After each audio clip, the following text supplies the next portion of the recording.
The quiet of a suburban neighborhood was broken by the slow roll of a dark SUV. At first glance, it looked official.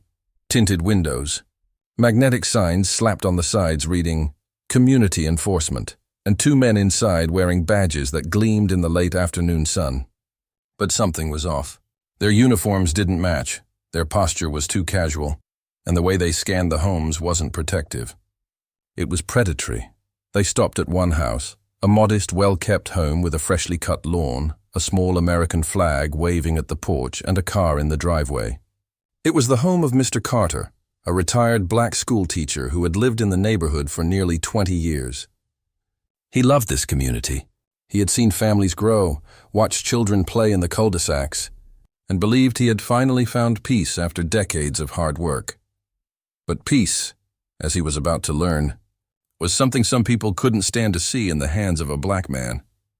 The two men stepped out of the SUV, puffing themselves up, knocking on the door with the sharp authority of real officers. "We're with the HOA enforcement," one of them barked. "We need to talk to you about violations on your property." Mr. Carter froze. Something felt wrong. He'd never seen these men before. The real HOA reps usually sent letters, never unannounced visits with flashing badges. But before he could respond, heavy footsteps echoed inside the house. The door swung open, and standing there wasn't just Mr. Carter, it was his son, Marcus. A broad-shouldered man with the calm, unflinching eyes of someone who had stared danger in the face before. Marcus wasn't just any son. He was a Navy SEAL freshly returned from deployment, and the moment he saw those fake badges, he knew exactly what was going on. The air shifted instantly.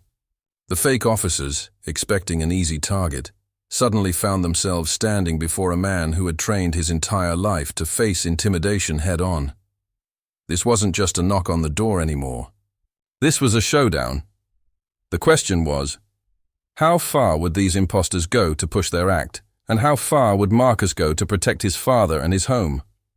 One fake badge, one real warrior, and a confrontation that would decide everything. The morning sun spilled across the cul-de-sac, painting the neighborhood in a soft golden glow. Birds chirped from neatly trimmed hedges, sprinklers hissed across manicured lawns, and children's bicycles leaned lazily against driveways. For most, it was the picture of suburban calm. For Mr. Carter, it was more than that. This neighborhood was the culmination of a lifetime of work. A retired school teacher in his late 60s, he had spent decades teaching history to kids who didn't always listen but who, every so often, surprised him with brilliance. He had seen generations of students grow up, guiding them with patience and a steady hand. Now, in retirement, he finally had the quiet he had earned. Every morning followed a ritual. Coffee on the porch, a few pages of the newspaper, a slow walk around the yard where he inspected the garden he took pride in. Roses, azaleas, and a little patch of tomatoes that always seemed to thrive under his care. Neighbors often waved, some genuinely friendly, others polite but distant. Still he felt at home, or at least, he wanted to. Because beneath the manicured smiles and the suburban calm, there were whispers. Little things he noticed, a neighbor's tight smile that didn't reach the eyes, the way conversations seemed to quiet when he passed. The notes left by the HOA nitpicking over the height of his grass or the color of his shutters. Mr. Carter knew the difference between rules and targeting, and sometimes it felt like a line had been crossed, but he refused to let bitterness consume him. He had built this home with his late wife, poured his soul into it. Walking away was not an option. This was his sanctuary, and then there was Marcus. His son was the pride of his life. From the moment Marcus was born, Carter had instilled in him the values of discipline, dignity, and resilience. Marcus had taken those lessons to heart, and far beyond. By his 20s, Marcus had joined the Navy, passing the grueling selection to become a SEAL. Years of training hardened his body and sharpened his instincts. But it hadn't hardened his heart. He remained humble, respectful, and fiercely protective of his father. Whenever Marcus came home on leave, the neighborhood seemed to shift. His presence was quiet but commanding. Some neighbors welcomed him with warm smiles. Others avoided eye contact, as though his very existence was a reminder of something they didn't want to acknowledge. This visit was special. Marcus had just finished a long deployment overseas. He wanted nothing more than to spend time with his father, share meals, laugh, and sit on that old porch drinking coffee side by side. For a few weeks, life was good. Father and son, quiet mornings, evening walks by the lake. But even in that peace, Marcus noticed things his father brushed off. The HOA letters stacked a little too high, the same car passing by more often than coincidence allowed. And then, one evening at a neighborhood barbecue, Marcus overheard something, a couple of men murmuring about keeping the neighborhood standards high while shooting glances at his father's house. Marcus didn't like it. He didn't say anything to his dad then. No point in worrying him. But in his gut, he felt it. Tension was building, and he was right, because only days later, that black SUV would roll down the street, and the two men inside would not be friendly neighbors. They would come wearing fake authority, fake power, and real malice. And they would make one mistake too many, because they thought they were targeting a defenseless old man. They didn't know his son was home. The first knock wasn't a polite one. It rattled the door like a demand. Mr. Carter set his coffee down, frowning. He wasn't expecting anyone. Mail came later, neighbors usually called, and the HOA, when it had complaints, sent letters. This was different. Through the glass he saw them. Two men in black tactical-style uniforms, badges clipped to their belts, clipboards in hand. They looked official, but something about them, the mismatched boots, the cheap plastic shine of the badges, didn't feel right. One of them tapped the badge with 2 fingers when Carter opened the door. "Sir, we're with the HOA Enforcement Division. We need to discuss multiple violations on your property." Carter stiffened. "Violations? I've been here 20 years. What are you talking about?" The taller man smirked. "Overgrown hedges, unauthorized flagpole, non-compliant paint color. The list is long. We'll need to do a full inspection." Something in his tone wasn't professional. It was threatening, like he wasn't there to enforce rules, but to put Carter in his place. Before Carter could reply, heavy footsteps came up behind him. The door swung wider, and Marcus appeared. Broad-shouldered, calm-eyed, he stepped into view like a wall of quiet authority. His gaze dropped to the badges, then flicked back up to the men. "Which division did you say you were with?" Marcus asked, his voice level, but edged with steel. The shorter man cleared his throat. "HOA Enforcement Division." Marcus tilted his head. "Funny, HOA doesn't have an enforcement division. They've got a board, some lawyers, maybe a property manager. But no uniforms. No badges." The taller man shifted uncomfortably. "Look, buddy, just let us do our job." Marcus stepped forward, closing the gap. His voice dropped low. "I've seen real authority. I've served with men who wear real uniforms. And you? You're not it." The air grew thick. The imposters hadn't expected resistance. They certainly hadn't expected him. Over the next days, the harassment escalated. Letters with no letterhead shoved in the mailbox. Anonymous phone calls about neighborhood standards. Strange cars idling outside at night. Carter tried to brush it off, but Marcus kept watch. He logged license plates, noted patterns, stayed alert. His instincts screamed this wasn't random. It was organized. Someone wanted his father out. Then came the second visit. This time the men didn't knock. They circled the house, snapping pictures with their phones, muttering loudly about code violations. When Carter confronted them from the porch, one sneered, "You people never follow the rules." "Maybe you don't belong here." Marcus was there in seconds. He didn't shout. He didn't threaten. He just stood at the bottom of the steps, arms crossed, eyes locked on theirs. The imposters faltered. That calm, unblinking stare, the stare of a man trained to act under fire, unnerved them. They backed toward their SUV, muttering excuses. But Marcus knew this wasn't over, and he was right. The third time they came, it wasn't just intimidation. They tried to push the door open. The lock held, but Carter's heart pounded.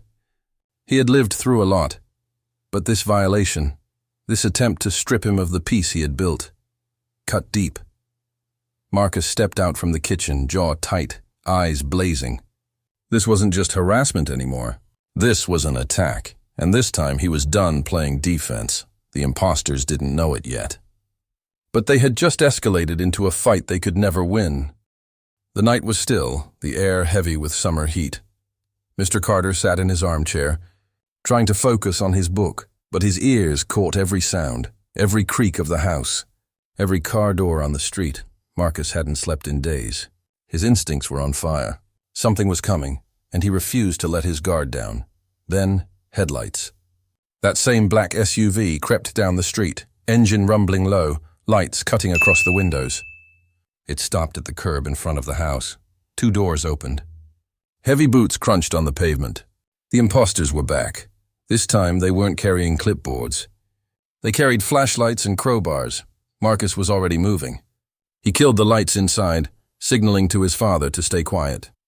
The house fell into darkness. A sharp metallic clang echoed as one of the men jammed the crowbar against the front door. "Open up!" he barked. "You're in violation of HOA orders." The absurdity of the words only made the menace more chilling. The door rattled under the pressure. Carter's pulse raced, but Marcus's face was steel. He leaned close to his father and whispered, "Stay back. This ends tonight."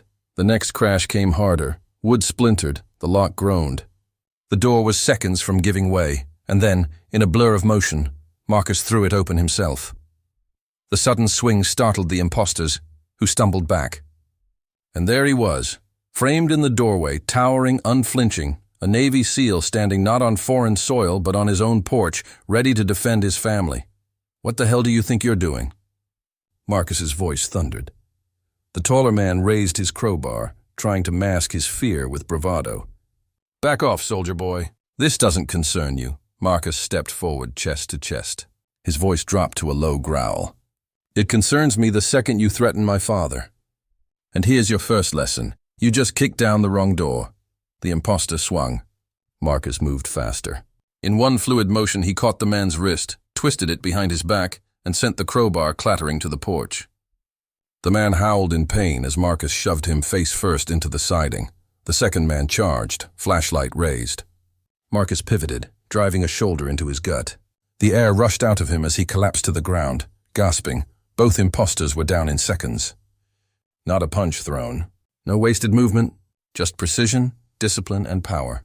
Marcus loomed over them, breathing steady. His training wasn't about rage, it was about control. He looked down at the men squirming at his feet. "You came here thinking you had power," he said coldly. "But power isn't a fake badge. Power is standing for what's right. And tonight, you lost," sirens wailed in the distance. Marcus had already called the police the moment he saw the SUV. As red and blue lights cut through the night, the imposters realized the trap they had walked into. They weren't intimidating anyone anymore. They were exposed, humiliated, and about to be dragged away in cuffs.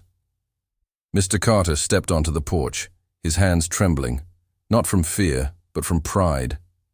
He looked at his son, standing tall over the defeated intruders, and felt a swell of gratitude he could barely put into words. For a moment, father and son shared a look that said everything. Dignity had been defended, and hate had been broken, but Marcus's eyes were still hard. He knew this wasn't just about 2 men. This was bigger. A sickness in the neighborhood, in the system, in society itself. And tonight was only one battle in a much longer war. The imposters were hauled away, their fake badges bagged as evidence, their SUV towed.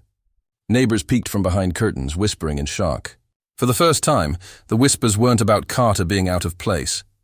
They were about justice being served. And yet, a question lingered in the humid night air. Had this confrontation ended the harassment, or had it only scratched the surface of something darker? The flashing lights painted the street red and blue. Neighbors had gathered behind curtains, some even stepping out onto porches, whispering in shock at what they had just witnessed.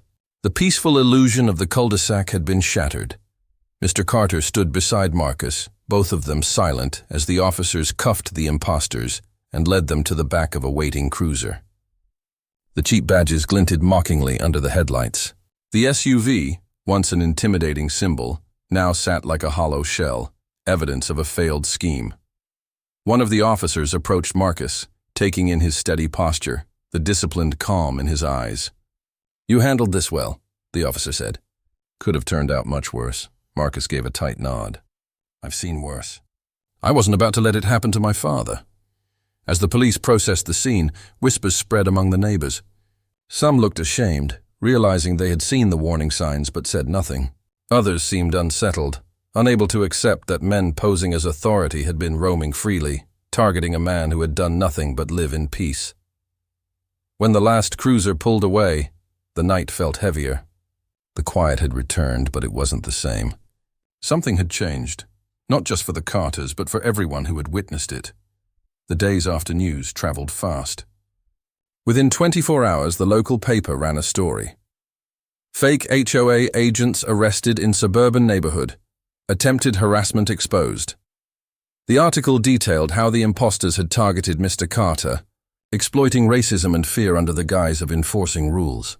It mentioned Marcus only briefly, describing him as a family member who bravely intervened. But those who knew the full story understood the weight of what had happened. Support came quickly. Neighbors brought food, others left cards. A few even apologized for the looks, the silence, the subtle distance they had kept over the years. It didn't erase the past, but it was something. The HOA board itself was forced to respond. Under pressure, they released a statement condemning the imposters and promising reforms. Whether genuine or not, it was clear they could no longer operate in the shadows of selective enforcement. For Mr. Carter, it was bittersweet. The peace he loved about his home had been scarred, yet for the first time, he felt truly seen. Not just as a quiet man who kept his garden, but as someone whose dignity had been defended in full view of the community. Marcus's reflection. Marcus remained vigilant. Even as the days stretched into weeks, he kept his father company, walking the perimeter of the property at night, watching for signs of lingering threats. But inside, he wrestled with a deeper truth. He had fought battles across the world, faced enemies trained and armed. Yet here in his own country, his father had faced an enemy just as insidious, one that wore the mask of authority but carried only hate. That realization hit harder than any deployment. Sitting on the porch one evening, Marcus spoke quietly to his father. "Dad, this shouldn't happen." "Not here, not to you," Mr. Carter sighed, his gaze fixed on the horizon. "Son, I've lived long enough to know hate doesn't care where you are. It hides behind uniforms, behind laws, behind neighbors' smiles. But every time we stand firm, every time we refuse to bow, we chip away at it." Marcus nodded slowly. He had fought with weapons before. Now he understood his father's battle was fought with endurance, dignity, and courage. The ripple effect. The incident left a mark on the neighborhood. Families who had once turned away began to speak up. The HOA's authority was questioned more openly. Meetings became louder, residents demanding transparency. The image of two fake enforcers being dragged off in cuffs had burned into everyone's memory, a warning of how easily power could be abused. More importantly, it sparked conversations. Children asked their parents why the men had targeted Mr. Carter. Parents stumbled for answers, but, in that struggle, seeds of truth were planted. It wasn't just about one house. It was about the larger sickness Marcus had sensed. Prejudice, entitlement, silence, and in exposing it, the Carters had forced the neighborhood to confront itself.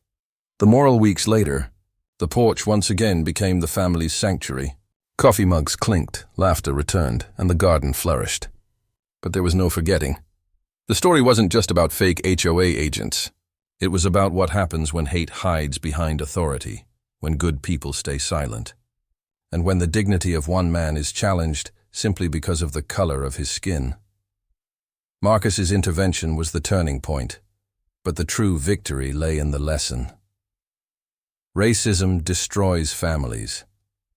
Prejudice weakens communities. Silence feeds injustice, but courage heals. Courage exposes. Courage defeats hate. And that night, on a quiet street under flashing lights, courage won.